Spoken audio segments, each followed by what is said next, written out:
At long last, I have got my feet into the second iteration of the Kilian shoe, the NNormal Kjerag 02. Been meaning to try this one out for quite some time now.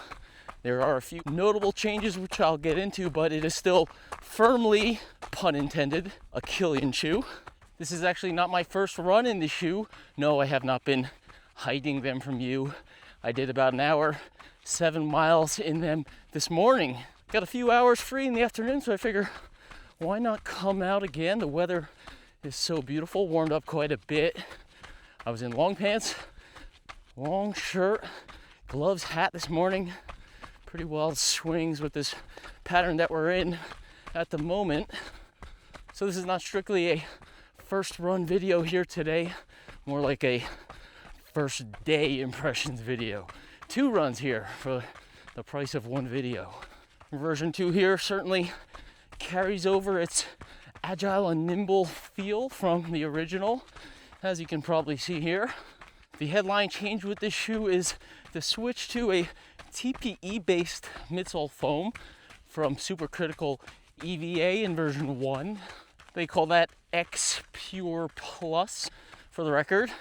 First version was X Pure without the plus. You also get a 2.5 millimeter increase in stack across the board, giving a total stack of 2620 with the same 6 mil drop. I did measure 27 at the heel, so their spec is accurate from the bottom of your heel to top of the ground. For the record, Kjerag 01 was spec'd at 23.5, 17.5. So a little bit of a bump up there, 2.5 millimeters. At this level of stack, still not a lot underfoot, but I'd say it is welcomed, at least for me. They've managed to keep the weight gain down. I've got 8.5 ounces here in this version and 8.2 in the original. There's been updates, of course, to the upper, which I'll cover in a close-up later on. But with 2.5 millimeters gain underfoot, 0.3 ounces additional weight, I think pretty fair trade-off. I've got a US 9.5 here, same size in fact for both Kjerag models. I originally ordered a US 10 for version 1 and completely swimming in that one. I sized down to a 9.5, not sized down actually.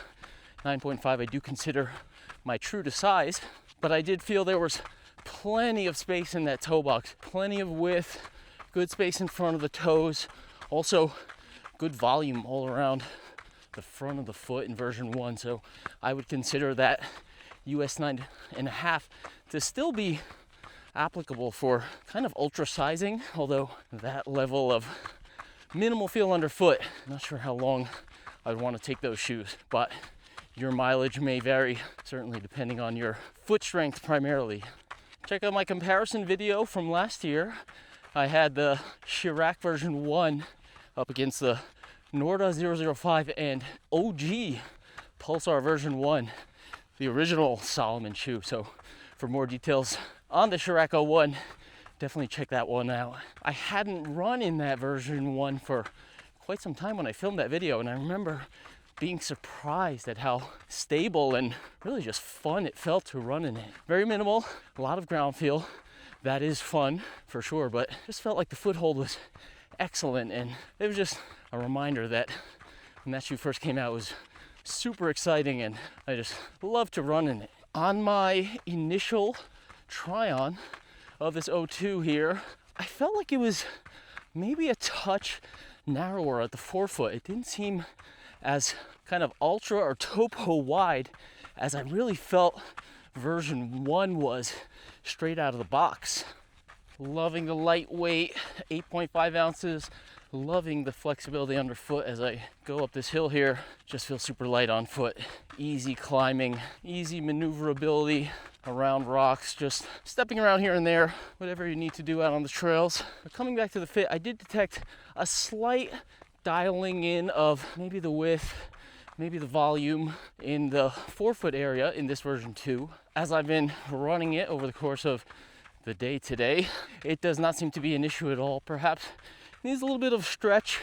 I do also think there's perhaps slightly more of a taper at the front of the toe box in this version compared to 1. I will take a closer look side by side against version 1 when I get back to the van. But on the run here, I'm not detecting any type of rubbing on either big toe side or the pinky side. Feels totally fine on the run. I mean, version 1 I think was exceptionally spacious, so even dialing that back just a hair, I don't think would be squeezy in any way in this version here. The platform is of course quite narrow, this being a Kilian shoe.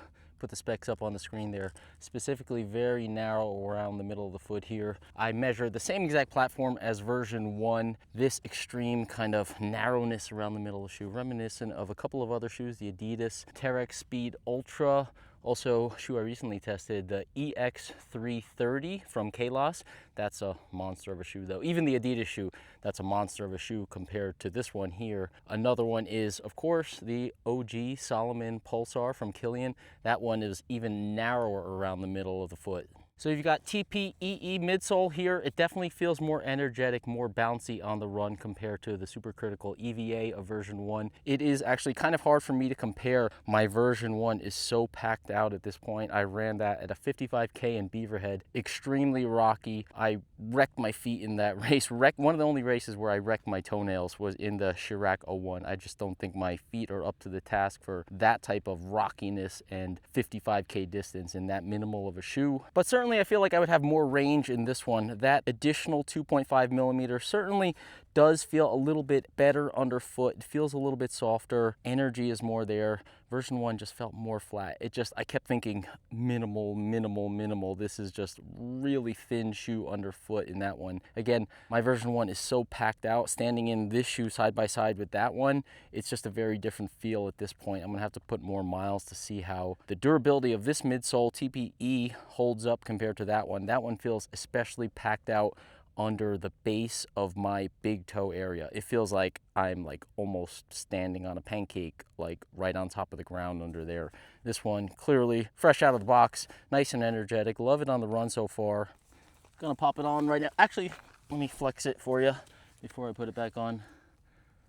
There's no plate in the mix. I believe there is some type of very thin film in here, but that's really just kind of just to maybe deflect impact a little bit, but you could really see how much this flexes. And it's pretty even throughout. Of course, you have a more higher volume of foam around this area, less flex around this area, but it's really just due to the foam, not anything else inside of the shoe. When I was climbing uphill there, you could see how nice at 8.5 ounces that feels going up. Just easy flex, easy climbing. That's a lot of flex, finish stack height, okay? It's still a minimal shoe at the end of the day. Your feet have to be up to the task, which Kilian's obviously are, and mine are far from it. So this is a very specific type of shoe for a specific type of runner. But for those of you that are looking for something in this range or realm, you're gonna like it a lot. Couple more quick thoughts before I get going. This actually, real first impressions, these were more from my first run this morning, first steps in the shoe. In fact, there's definitely a bathtub design to this upper. This midsole here, and even somewhat on the outside here, that is kind of wrapping up around the edges of your foot. Your foot is sitting just a touch deeper within this midsole, probably down around here. I noted that it felt a little bit of pressure over here. I don't think the shoe is going to be ideal if you have a narrow foot, and that's certainly around the midfoot area. You can see how this sidewall comes up here. I feel this kind of on my instep, absolutely. And if you have a wide foot, that may give you a little bit of an issue. I thought it would give me an issue, some irritation. There are some design changes on the booty, which I'll get to at the end, which make it, I think, a non-issue for me. I'll take a look at that compared to version 1. It is improved in this 02, but you do have those sidewalls kind of holding your foot up. It gives you some support and stability, but again, for wider feet, I think that could perhaps be an irritation for some. Also on the run, another thing that came to me as I was running this morning is I feel like this shoe, the geometry of it, it really wants you to land squarely on the middle of the foot. Of course, you can get going at speed. Kilian, I'm sure, when he's ramping it up, running at Sierras and all those kind of fast races, he's up on the forefoot for sure. This is quite minimal. You still only have 20 millimeters by their spec.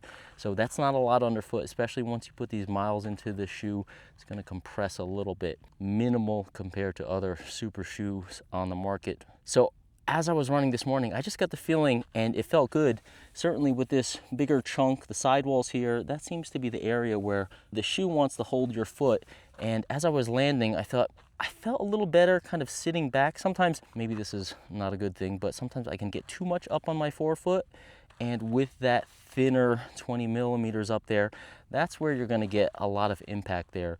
I felt when I was running, if I land more squarely in the middle, it wants to absorb more compression there. This might even apply to most shoes anyway, but I think it is especially important in this shoe, being that it is so minimal underfoot. I think you want to land more here, like centered in the middle of your foot, and roll into that thinner forefoot. Give the midsole, the thicker area under the middle of the foot, a chance to compress, and also your foot a chance to react and, you know, forefoot spread out, absorb more of that impact rather than being up so much on your forefoot and then getting that impact through the thinner forefoot area, and also more of that ground contact coming initially on contact versus rolling into it if you land more on the middle.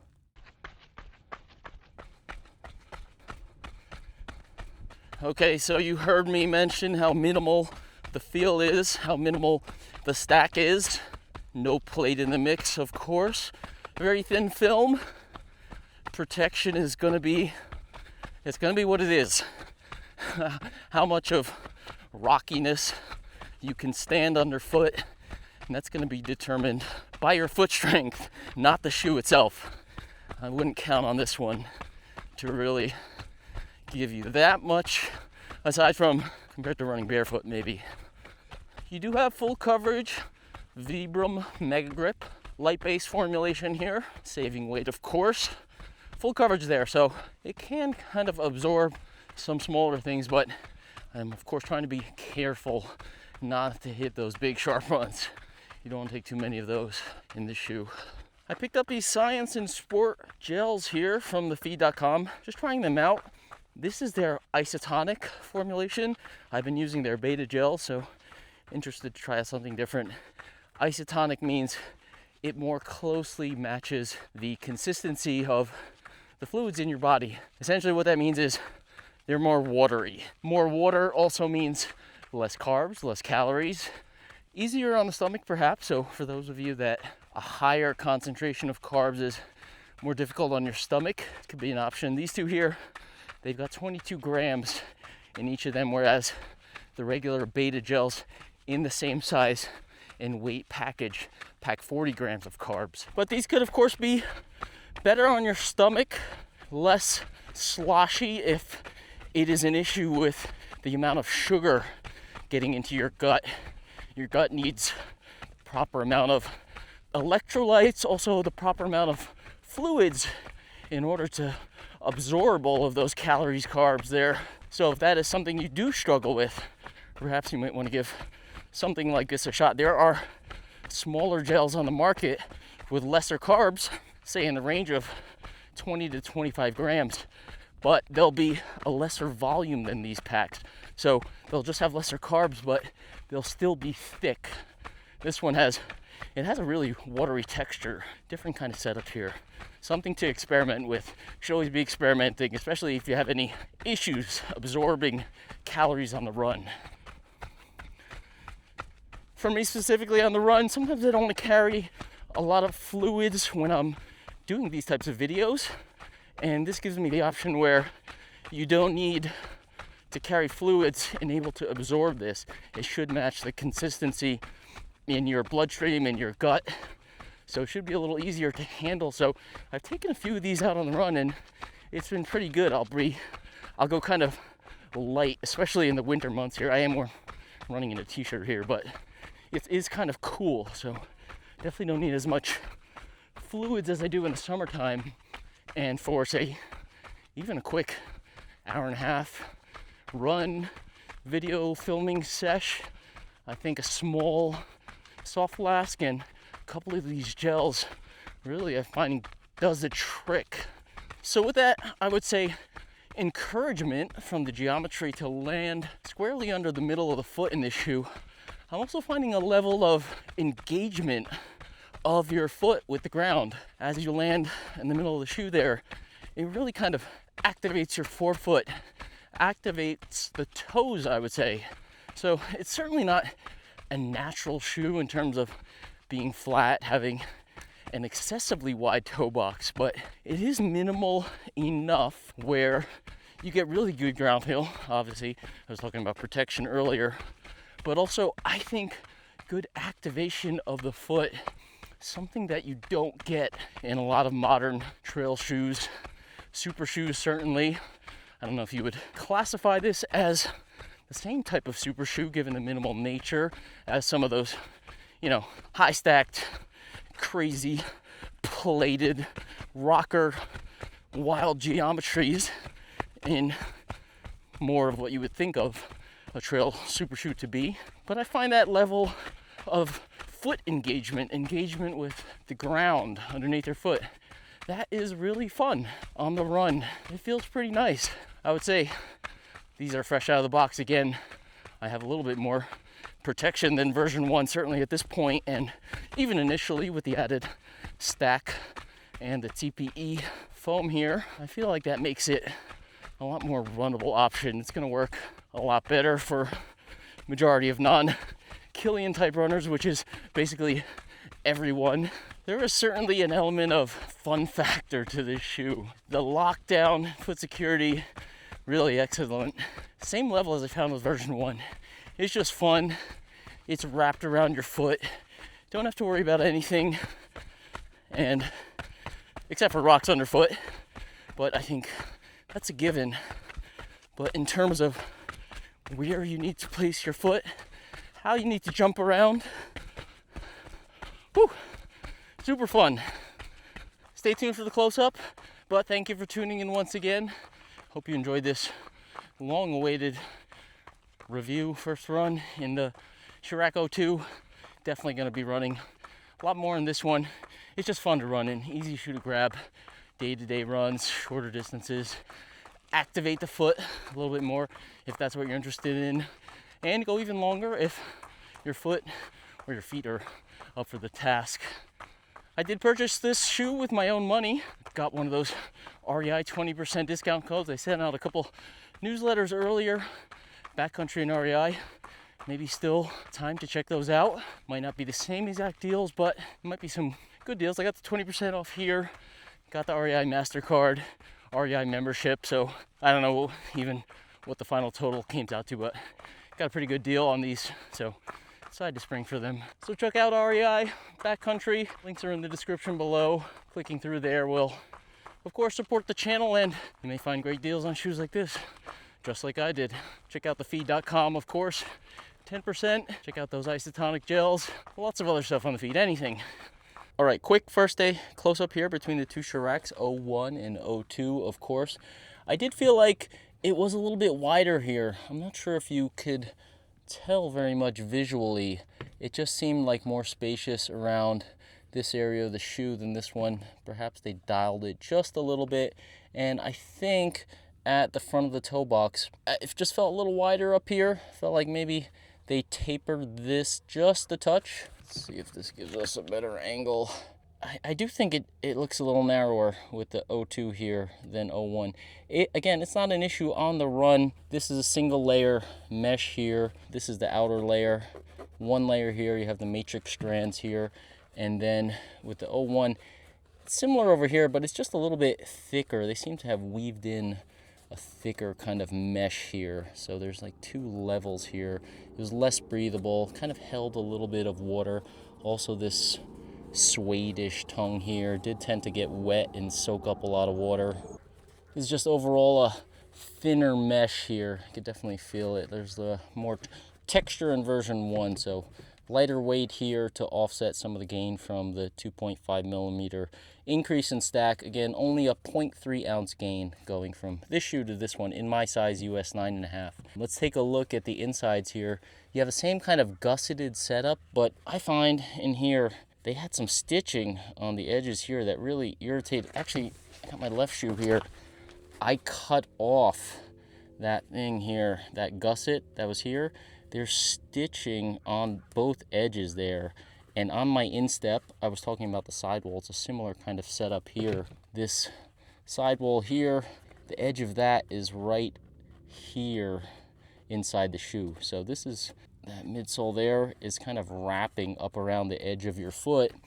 And in the Kjerag 01, that was really like irritating my instep, because the sidewall's pushing up. It was pretty much this spot right here. So I just noticed this today. I forgot that I did that. I had cut it off just to eliminate that stitching there. Version 2, that's a big change here. They have this knit tongue gusset setup. It's much nicer. It's one piece, wraps down here in the same way as this one, but it's a knit material. This is probably going to hold some water too, but I think not as much as this suede type. It has a kind of inner mesh layer here and this outer suede type material. It just got wet and stayed wet. This is more like a single layer knit. Take a look in there. The edges are just super smooth, so I'm sure they got the message on that one there. It wraps around the foot kind of very smoothly like a glove. No problem with the stitching on there. I just feel the pressure of this kind of cradling the foot, and that's probably like a good thing for stability. But again, if you have a narrow foot, that's going to be kind of up against the edges of your foot, and it's not that wide here. You can see that. So this right here is wrapping up against the side of your foot. If you have a wide foot that's maybe this wide, perhaps, that could be an issue. Throughout the rest of the upper, the padding is very nice. They seem to have beefed it up along the interior here, both for probably foothold and comfort. It's the same kind of shaping as you have with this one, but it seems a little softer, a little cushier in this model. They also got rid of this metal eyelet here. I don't know if anybody had an issue, but I kind of felt like that seemed like a weird design.